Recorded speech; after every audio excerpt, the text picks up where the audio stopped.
back and forth. And one army would come in and made a regular habit of coming in and taking what they needed. And then the other army would come in and do exactly the same thing, and they didn't really care what side you were on, they needed to supply the army.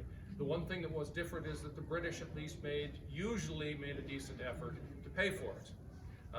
The Continentals were still essentially a government in not exile, but not in fact yet, and they had their own continental script. And nobody really wanted that because it really wasn't worth anything, because they really didn't have anything yet. But there was a lot of foraging going on, not just there, but in other areas as well. In the next couple of years, they're going to begin to plan the southern campaign, and then foraging is going to become very important, and they're going to be going out into Connecticut, out into New Jersey, and seeking supplies, because they need to supply all of these troops that they're going to send south. They need to have their horses fed while they're on the ships. So foraging becomes a very big deal, and there are repeated orders. One of the things I've drawn on, and I'll be showing you some pieces from it, one document, very fortunately, that is in existence is pertaining to 76 to 78, roughly, an orderly book for DeLancey's Brigade. Somebody found it and published it. Actually, I think it was published in the late 19th century and again sometime in the 20th century. And I found that online, and it makes for dry reading, because an orderly book is just that. It's a book full of orders. As orders were received from headquarters, they were recorded in this book. And you'll see as well, nobody cared about spelling or grammar at that point. But they even misspelled the commander's name, which kind of throws me, but I've been given to understand the time I've been doing this that, I say that jokingly, but spelling generally was not considered as important. It was not an element that anyone worried that much about. In any case, the orderly book is the daily orders, and it's things that are going on in camp. But what it does do, and I actually sat down here a couple of years ago and read it on my summer vacation one year. It even for me a little dry reading, but you find bits and pieces in there which are really, really interesting, because what they do is reflect life as it was lived then. It tells you what people were actually doing, as opposed to the grander schemes that you see reflected in history books. And God save us, movies. So,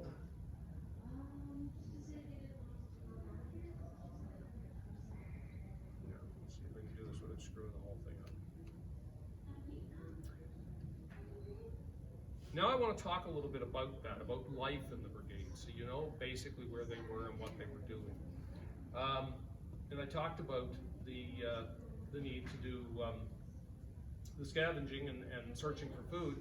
So general order, having received the Commander-in-Chief's order of the 28th April, you will order a detachment from this quarter of 1 captain, 20 rank and file, to march to Huntington with 4 days provisions for 60 men, to be joined by 2 subalterns and 40 rank and file, which Colonel Brewerton will order to be ready to march and join to conduct and cover a foraging party to the east end of Long Island, where provision will be in readiness for the use of the above command. Wagons sufficient to carry 4 days provisions must immediately, when the party is ready, be prepared for that service. Again, signed by Oliver DeLancey.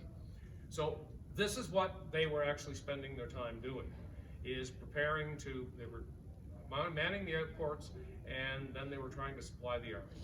And so one assumes that there was labor available to do some of this foraging, but there were wagoneers and all these people, pioneers, that would have been working with them, but the soldiers were sent out on a regular basis, and there's order after order about preparing to march out and do just exactly this.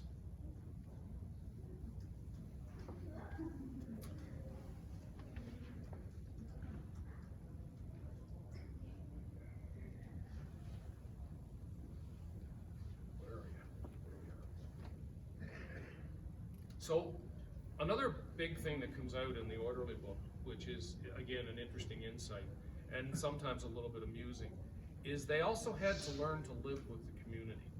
So keeping in mind that they were sent in to, in some cases, build a fortified area, but they were doing it within towns. They were doing it in populated areas.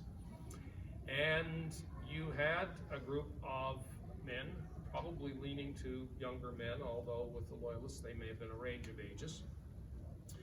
And they were probably lacking for supplies and creature comforts. They were not at home, and I'm guessing that they were bored.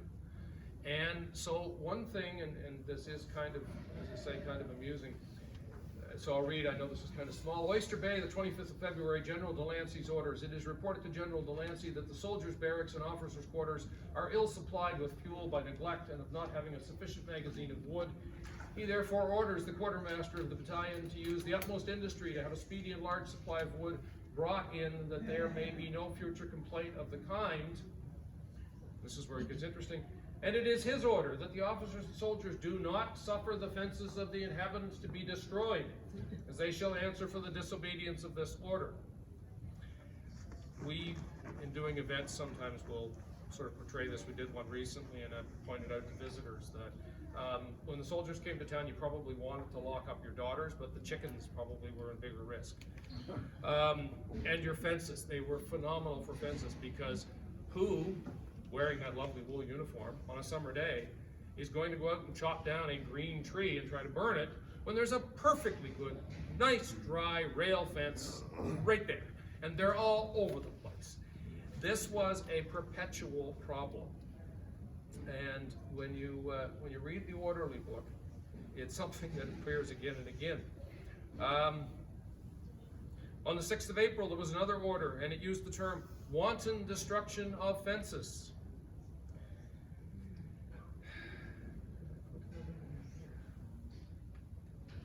And I don't know how many times I saw that show up, and it wasn't just the fences, they also had other issues.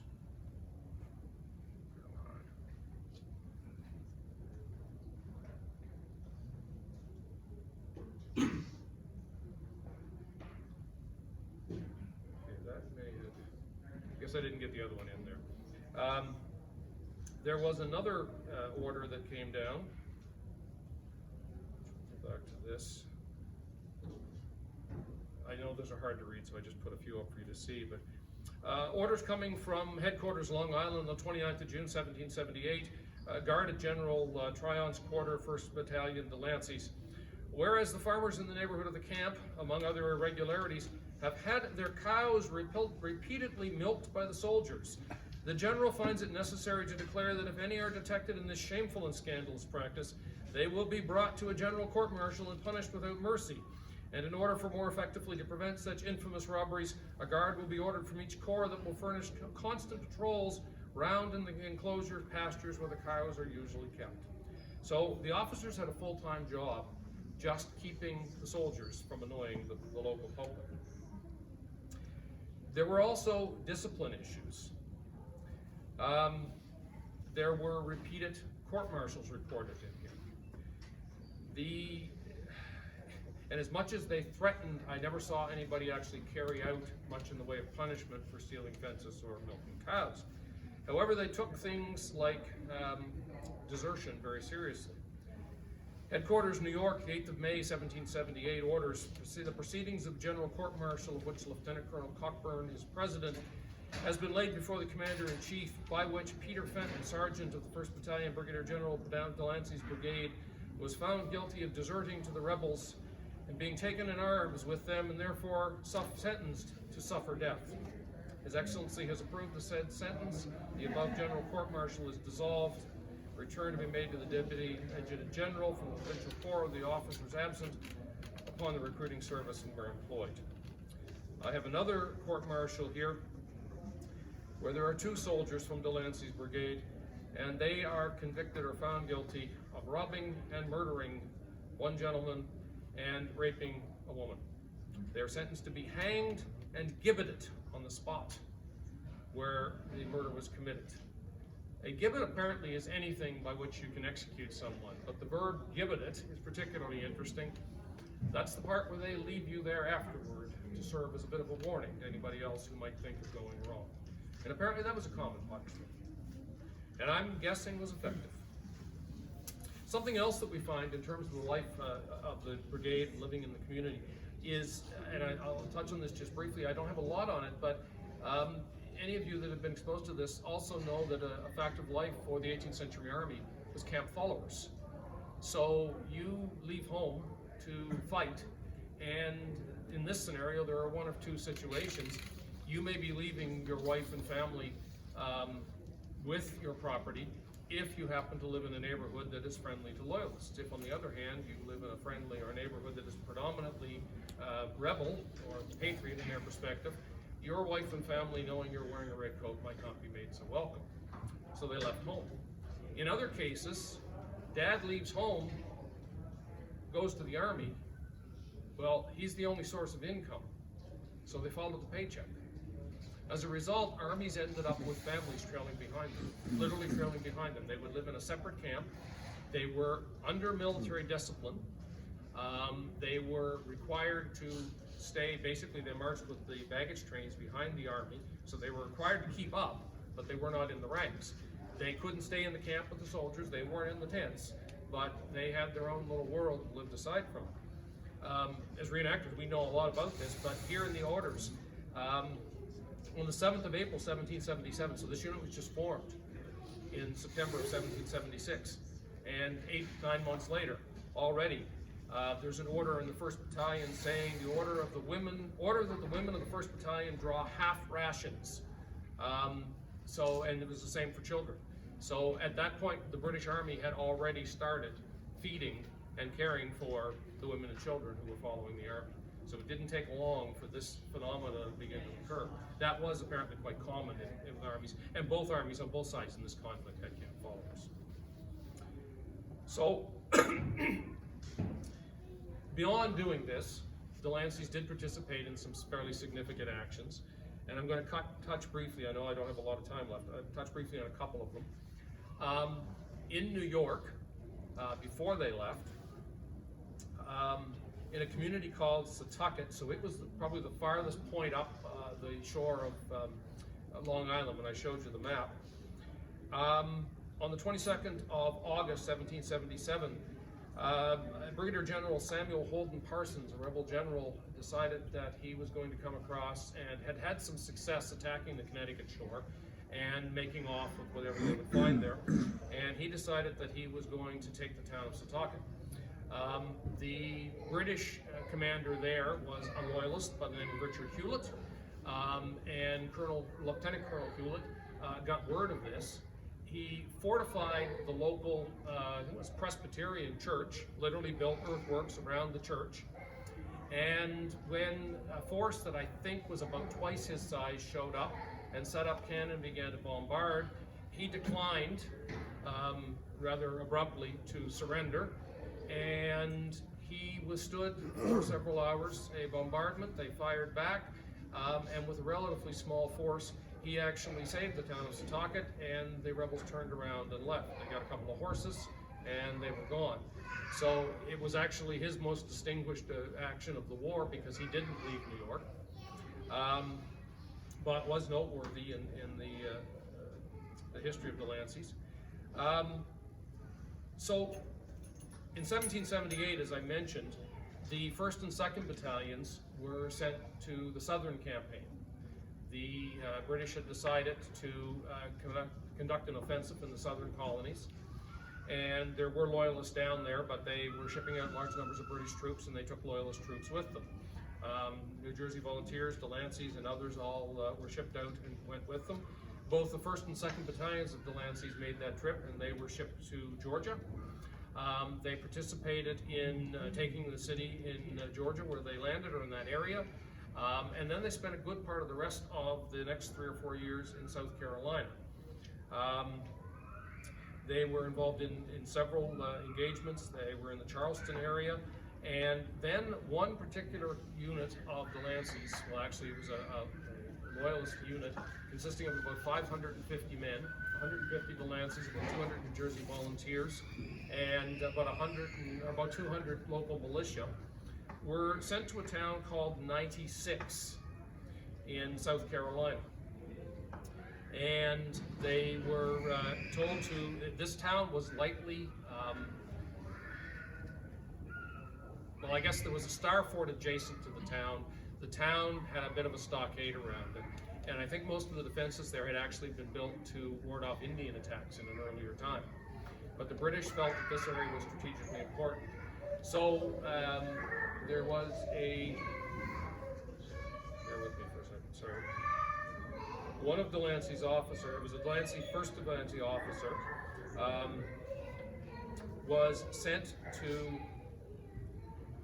with this battalion, or with this group, 550, to occupy this area. Now, it became relatively apparent early on, or not long thereafter, that it was going to be threatened by a much larger force. And the American forces were making their way there, and the British commanders decided it was time for them to decamp and get out of there. And they sent, I'm told, several people with orders telling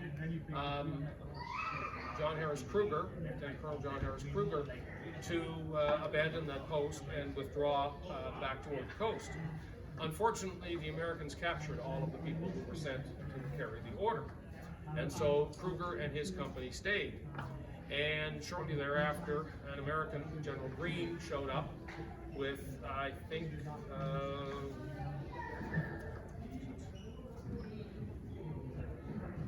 sorry, I had a figure, but I'm not sure where it went. Showed up with a couple of thousand troops, as I understand it, in facing down the 550 that were in this rather lightly protected area. They did do what they could to throw up more defenses. The Americans laid siege. That siege lasted, I believe, 28 days. In the course of that siege, they cut off the flow of water into the defenses. They managed to trench up until within, I think, 30 meters of the walls. They built a tower and set up artillery to try to fire into that. They fired flaming arrows to try to burn the structures within. And Kruger and his 550 men held on. They took the roofs off the buildings so that they wouldn't catch fire and burn, and they exposed themselves to the elements, but they survived. They sent, after the water supply was cut off, they sent, unfortunately, they had slaves, but that was the nature of the time, they sent black slaves out at night, naked, because they couldn't be seen, and hauled back buckets of water. That's how they supplied water to the fort. They put up sandbags to stop the guns from the tower being able to fire into their fortifications. And they started a series of nighttime sallies where they would go out and fire on the people in the trenches that were trying to advance the trenches toward the walls.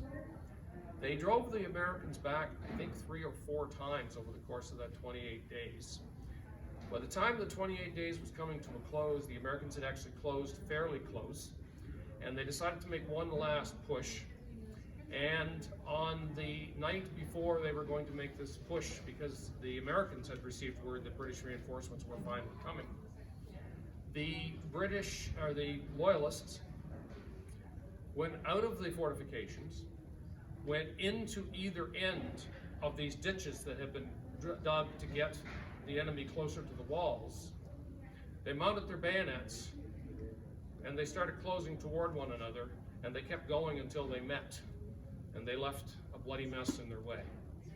And that was the last American offensive. The American losses were, the Loyalist losses were not insignificant, but the American losses were much, much higher. And Kruger was hailed as a hero for what he managed to do, not just defending the place, but keeping the people in, keeping his men in good spirits, keeping them alive, and defending this place against all odds.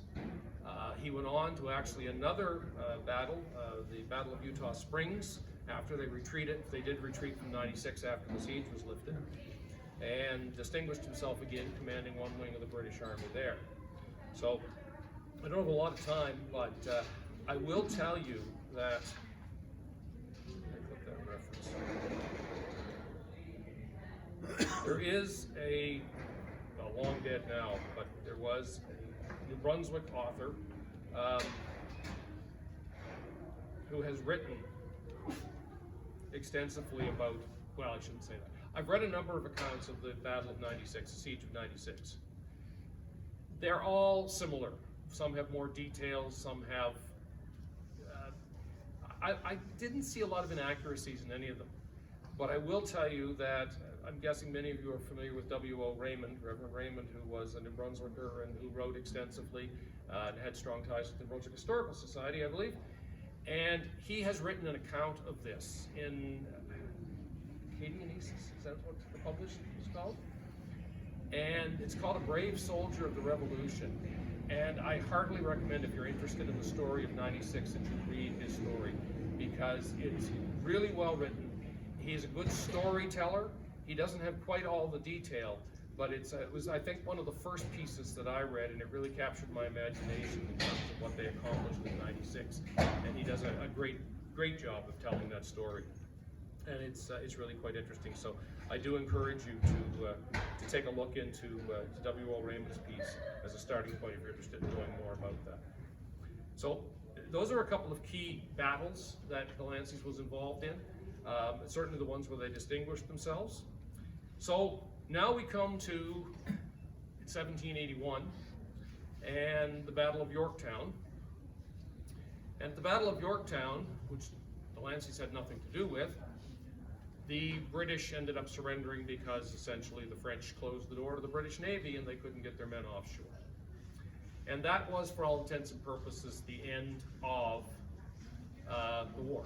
There was very little that happened after that. Between 1781 and 1783,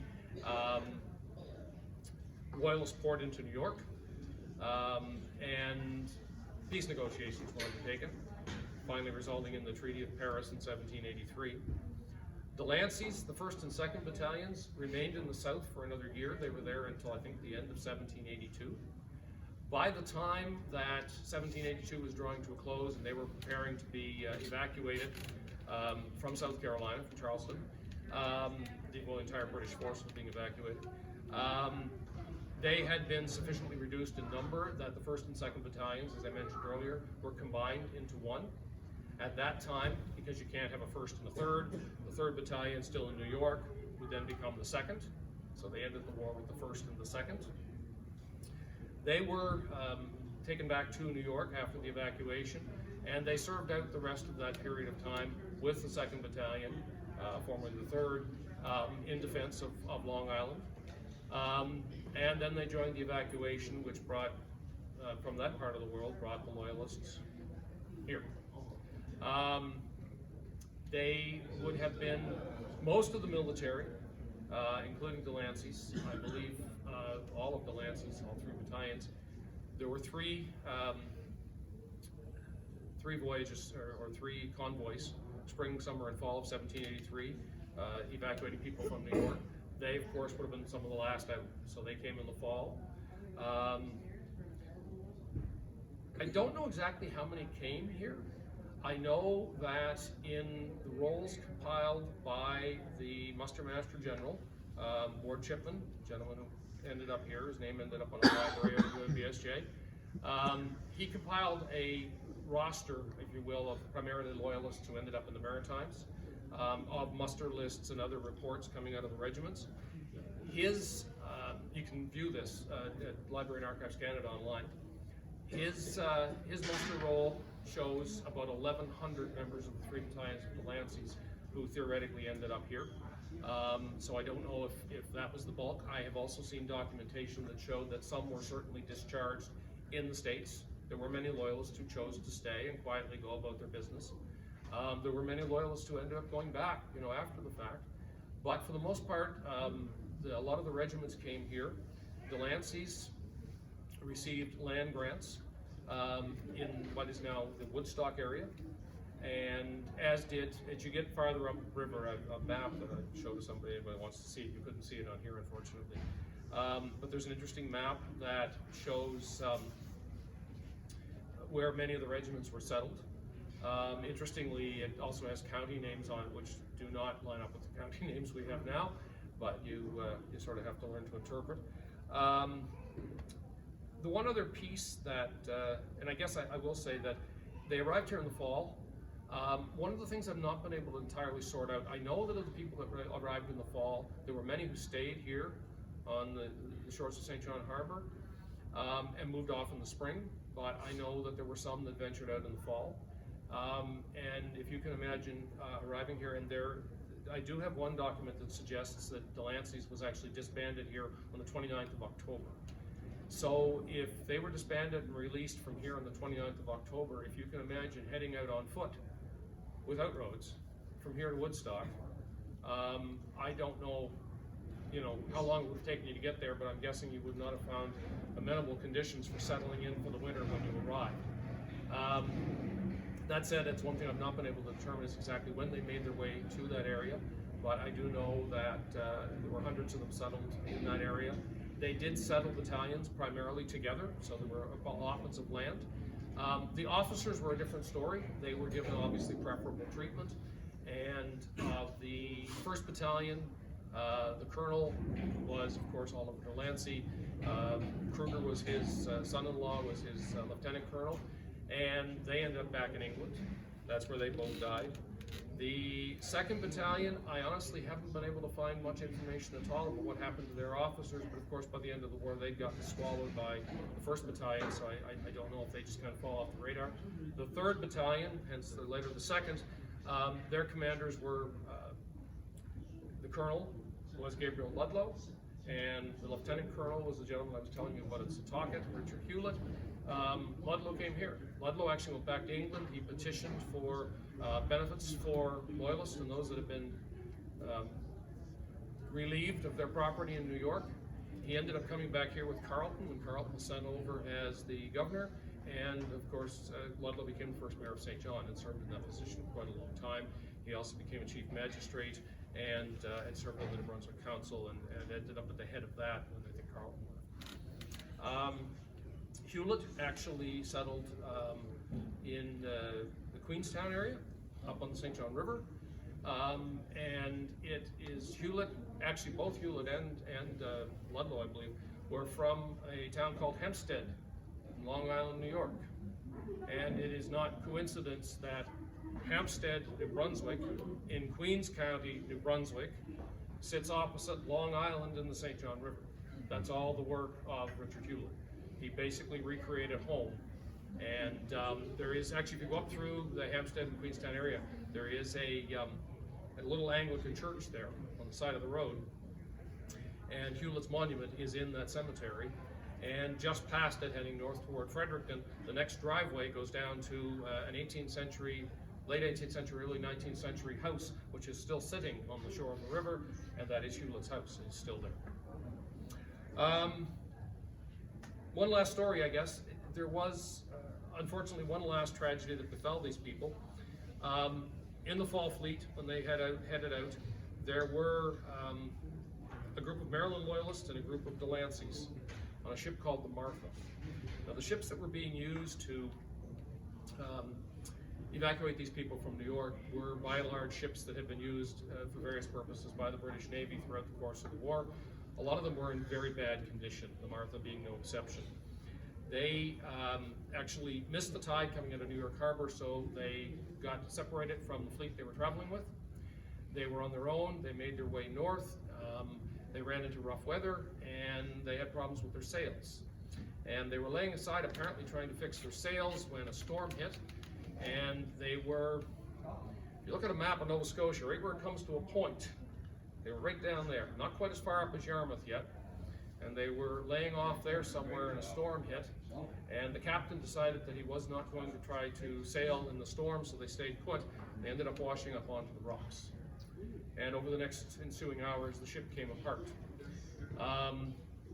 The captain, being, I'm sure, a noble gentleman, there was a crew boat that could be equipped with oars, was put over the side. And then there was a longboat that they were going to put the survivors in and haul them to shore. You could see shore. They were a few miles off, but you could see shore. And no sooner had they put the longboat in the water, the crew boat was already out there waiting, then the masts let go. And they toppled into the longboat and sank it. There was one small craft left on the boat, and it was brought down. And I've read different accounts of exactly how this happened. But very quickly, the captain was into it and off. And when the captain got to the rowboat, he gave orders to row for shore. He abandoned his ship. As the story goes, I'll tell you where the story came from, so it's probably quite accurate. He abandoned the ship. He made for shore. When he found people on shore, he told them that there was no point going back. No one survived. Unfortunately for him, quite a number of people did survive. Sadly, many perished. A lot of women and children as well. Both units. And I'm sorry, I don't recall the exact numbers, but there was significant loss of life. But there were a fair number that clung to the wreckage. They were, I think a day later, or a day and a half later, they were picked up by fishing boats. When they made shore, they inquired about the captain, they discovered what he'd done. History doesn't seem to record any record of what actually happened to him, but I think he quietly disappeared because one of the people that survived was a senior officer with the Maryland Loyalists, and he told the story. He ended up back in England, and what he eventually did a few years later was he actually wrote a detailed account of what happened and sent it to a friend, and it ended up published at some length in a New York newspaper, recounting exactly what this scoundrel had done. Sadly, that was the last chapter for one particular group of DeLancey's and their families. Came to an untimely and difficult end. The others, many people in Carleton County will still claim descendancy from DeLancey's. I'm told that the roots up there and the knowledge of that group is still relatively strong.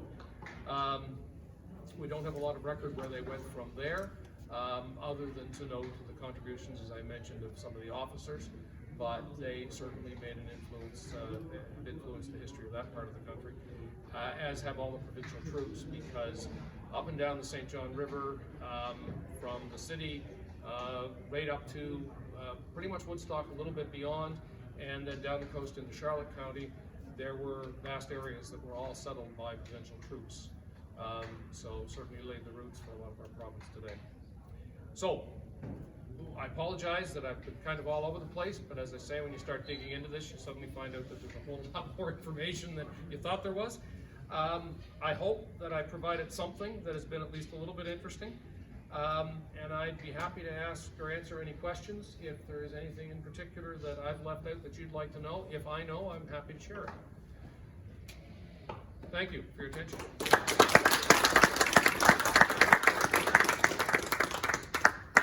A question about other groups then. Do you know which brigades the Loyalists in Connecticut and the other groups further north in New England will put? The ones that will come here. Okay, so the further north you got, the one thing I do know, keeping in mind that Boston was the birthplace of the Revolution, not a lot of Loyalists further up there. Okay. There certainly were some militias. I would have to do a little digging to tell you. I'm more familiar